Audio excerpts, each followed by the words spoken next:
subjects, weight, concerns.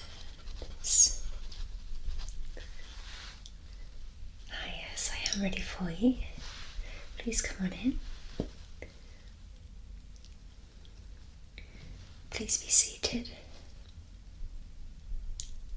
Thank you. Yeah, no, sorry, I am ready for you. I'm just updating your file, considering I got your credentials this morning. So it's always best to have everything in front of me, just so I know exactly what I'm working with. And I have a point of reference as well. Just bear with me 1 second.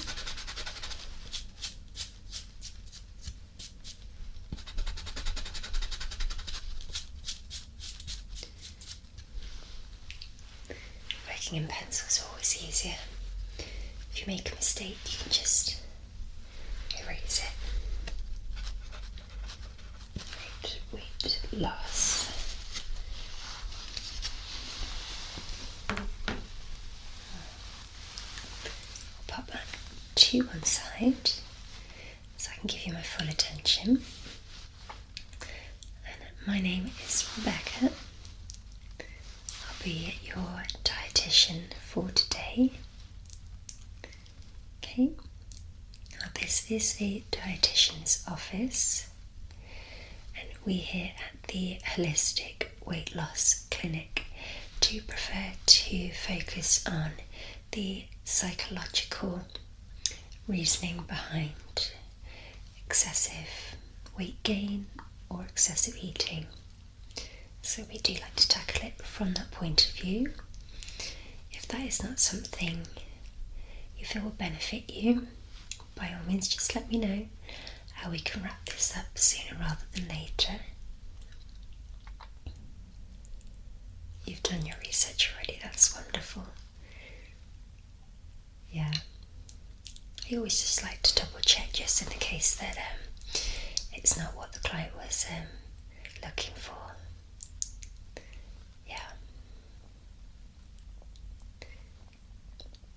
Basically just means that the focus is less so on what you're eating and your exercise, though those are very important factors which we will touch upon. That's great, so long as you've understood. Yeah. It is quite rare to find holistic weight loss clinics nowadays. They are becoming more popular. So, yeah, I do have your details here. Now, I'll just need to do a brief evaluation that we do prefer to do in person, just in case I'm required to ask any further questions. Yeah, had we done this over email, it would have just been too impersonal. So,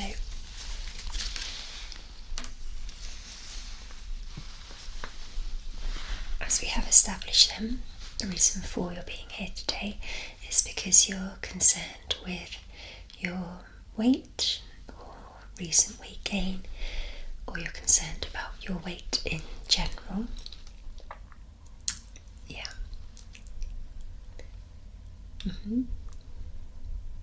So for that then, we do need to just do a brief evaluation.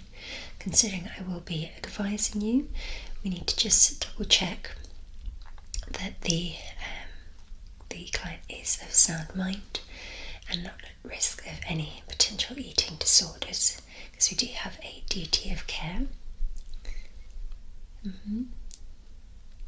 By all means, you can pass up on any of the questions.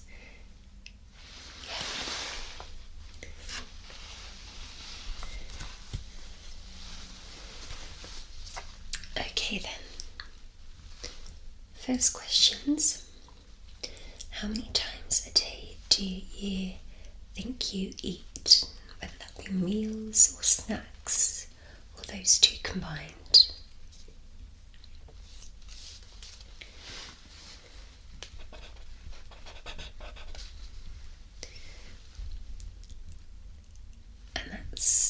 how many meals and how many snacks?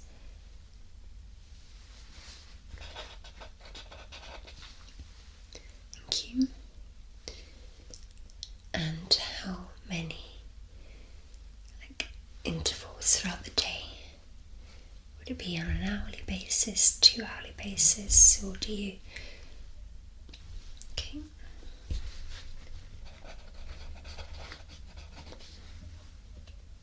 Thank you. Next question then, how often do you think you exercise? That could be light, moderate, even heavy exercise.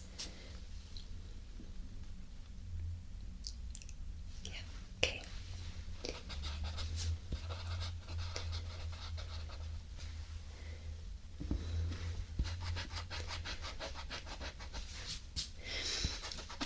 Realistically, it would only be if somebody was exercising more than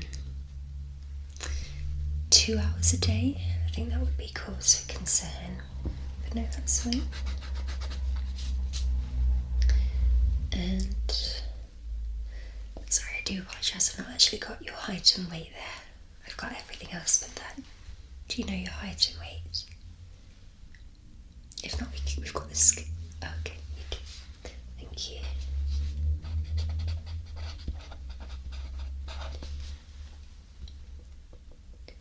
Okay, next question then. Have you ever had any history of bulimia or purging? Okay. And from a psychological point of view, when is it that you feel or find yourself eating most?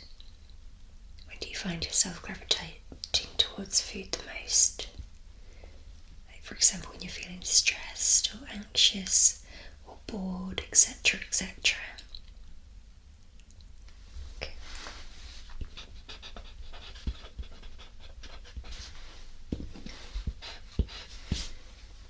That's fine.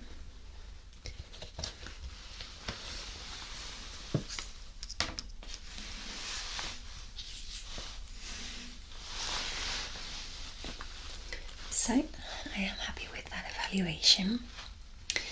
So, from what you have told me, what it seems like that you're doing particularly is eating to fulfill a need that is not otherwise met, which is usually the most common reason as to why people form a dependency on food.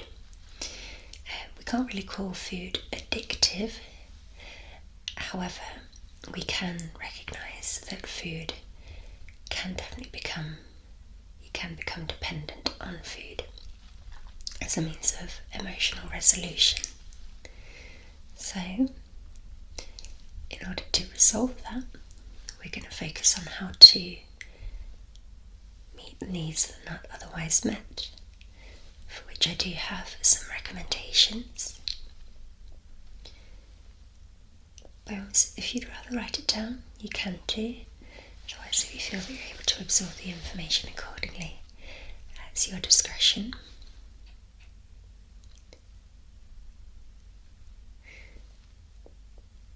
Yeah, I can get you a pen and paper, that's not a problem.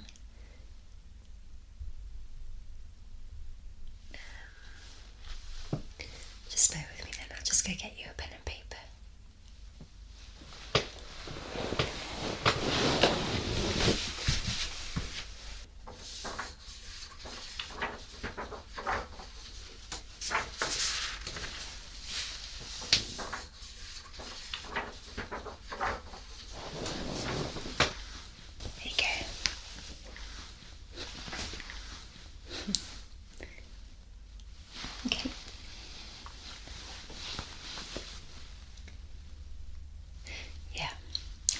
As I was saying, it seems you do tend to gravitate towards eating when you're not hungry, as you said, because you're trying to satisfy a need that is not otherwise met.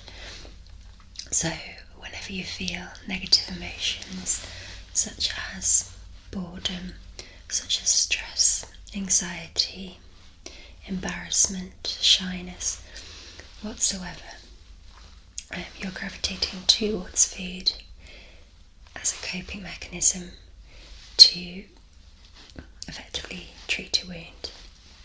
Whereas what we need to do is focus more so on trying to find a healthier behaviour to replace that with. So if you're not quite catching my drift, just to give you an example, I personally used to be 3.5 stone heavier than I am today.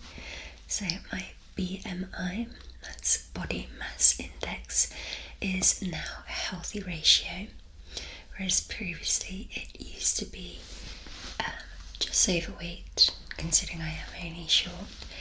So I definitely was the same as yourself. I was eating food to meet a need that was not otherwise met, and I realised that the attention needed to be drawn on my social anxiety, because that is when I would eat the most. So instead of gravitating towards food whenever I felt these negative emotions, I tried to find a new hobby.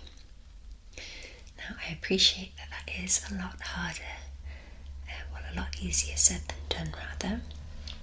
However, it is just a case of trying out a couple of new things and seeing what most resonates for you. For me, mine came naturally. I found an interest in watching Bollywood movies, of all things, and instead my time was preoccupied watching Bollywood movies and learning the language instead. So whenever I would feel down or stressed or social anxiety or whatsoever feelings I was having, rather than gravitating towards cereal, I could just eat cereal any time of the day, rather than gravitating towards crisps or whatsoever it may be for you. Instead, I found myself gravitating towards the positive behaviour that I had replaced it with, i.e. watching Bollywood movies instead. So you need to replace a negative behaviour with a positive behaviour, and that way you can successfully replace a need that is not otherwise met. You need to replace it with positive behaviours. Now, again, though food is not an addiction, if we look at addiction, oftentimes what people can do is replace one bad behaviour with another bad behaviour with another bad behaviour, because there is a need for that. They've not managed to find a positive behaviour that sufficiently satisfies that need. So when I'm talking about needs that are not otherwise met, that could be anything from emotional needs to basic human needs such as shelter or food. Well, food is not the aim, but as an example. So it could be any given basic needs. We'll give you a leaflet with more information on that. So whatever it may be, you can either seek to resolve that internally, or, as I said, replace it with a positive behaviour while you're trying to resolve that.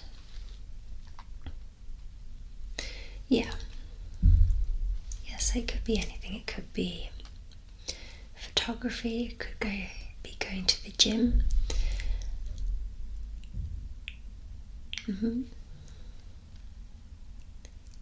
It is just about trying new things, trying them out.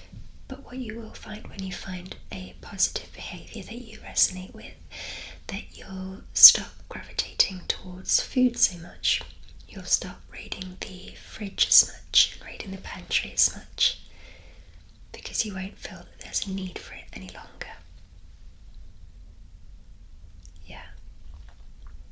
So finding healthy replacements is the best advice that I can give you with that.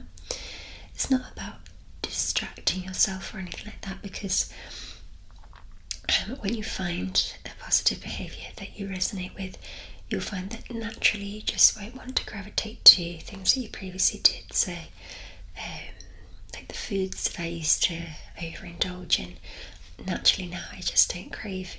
You would find it in time. You would come to a place whereby you're just eating intuitively. It's known as what's called intuitive eating. So instead of eating to fill a void, instead you're eating whatever your body is asking for. And naturally that may become more nutrient dense and abundant food, more fruit and vegetables and healthy fats and things like that. But it's about giving your body the opportunity to ask for what food it's wanting, rather than just filling it with junk effectively. Yeah, intuitive eating is called. So you eat as and when and what your body is asking for. So by no means am I suggesting that you restrict yourself in any way. All that I am suggesting is that you replace and establish first most the needs that are not otherwise met, and replace those bad behaviours with good behaviours. Yeah, with healthy behaviours. So once you've done that, you will find that you'll fall more so into a pattern of intuitive eating, whereby you only eat as and when your body asks for it.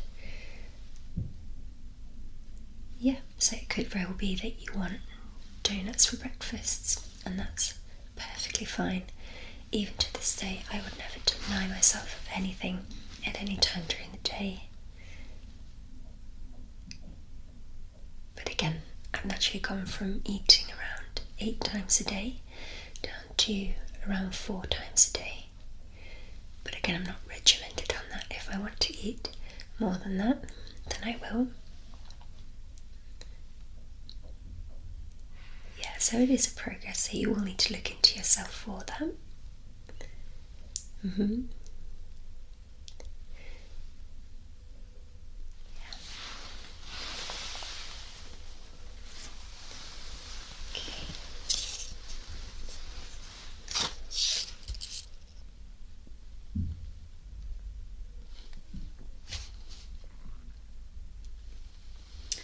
Okay, so as for dietary recommendations, I will suggest you to eat a plant-based diet. Yeah, so a plant diet is going to be the best for you, just considering it's got all of the essential vitamins and minerals and proteins that you require. And statistically speaking, people on a plant-based diet are significantly leaner than their meat-eating counterparts. Yeah, so if you've not tried it before, as I said, the leaflets I'll be giving you will go into more depth, and they'll have some suggestions of recipes and things like that. But in my opinion, the best recipes are found online even, which is a free resource. Yeah.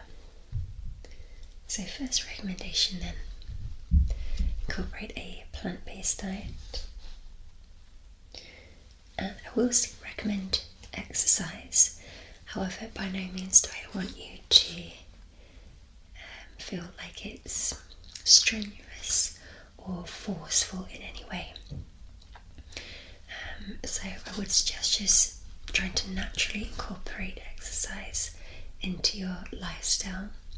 For example, if you're in a position to, by walking to work instead, or walking to get your groceries instead of doing the online groceries, because all that's required a day is half an hour of moderate exercise. Yeah. Basically what I'm getting at, if you feel that you're not a gym person, then don't force it. but just try and naturally incorporate at least half an hour every day into your regime so that it doesn't feel like you're exercising, but rather you're just completing a task. For example, getting to work or getting the groceries. And just tailor to you, as I said, if you swap out unhealthy behaviours for healthy behaviours, which would require you to just explore a couple of avenues with regards to different hobbies and different passions, if you're in between hobbies at the moment. Yeah. So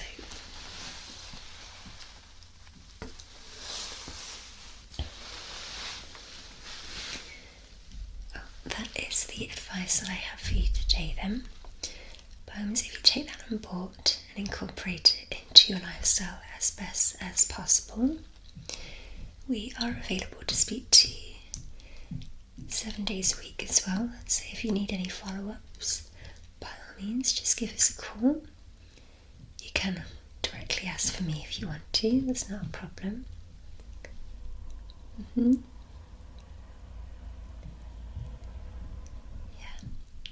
I'm sure you'll do just fine on your journey. Yeah, no, we don't ban crisps or fries or anything like this in this clinic. You can eat whatever you want to. It's all about intuitive eating.